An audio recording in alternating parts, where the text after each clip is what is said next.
আরিফ আগের চাইতে আরো গম্ভীর হয়ে উঠেছে। শুধু পিঙ্কির মাঝেই কোনো পরিবর্তন দেখা যায়নি, গত 2 বছরে ওর উচ্ছলতাটা যেন আরো বেড়েছে।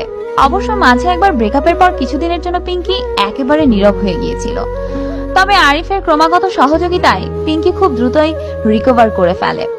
এরপর আগের চাইতে দ্বিগুণ উচ্ছলতা নিয়ে ফিরে আসে। ফোনটা ভাইব্রেট করছে, পিঙ্কি ফোন দিয়েছে। আরিফ এতক্ষণ নেটে সময় কাটিয়ে মাত্র পড়তে বসেছে। মেয়েটা কেন জানি বেছে বেছে ওর পড়ার সময়গুলোতেই ফোন দেয়। ওই বদ, কি করিস? পড়তে বসছি। আরে রাখ তোর পড়া, আগে ঘটনা শোন। কি ঘটনা? আজকে ক্যাম্পাসে যে লম্বা হ্যান্ডসাম ছেলেটাকে দেখলাম না, ও ফেসবুকে আমাকে ফ্রেন্ড রিকোয়েস্ট পাঠিয়েছে। অ্যাকসেপ্ট করেছিস? করছি মানে? একসেপ্ট করে এতক্ষণ ধরে ওর সাথেই চ্যাট করলাম। ওই পোলা তো বেশ কিছুদিন ধরে সুযোগ খুঁজছিল। তোর কাছে কি আজ এমনি এমনি জানতে চেয়েছি নাকি? ও তাই।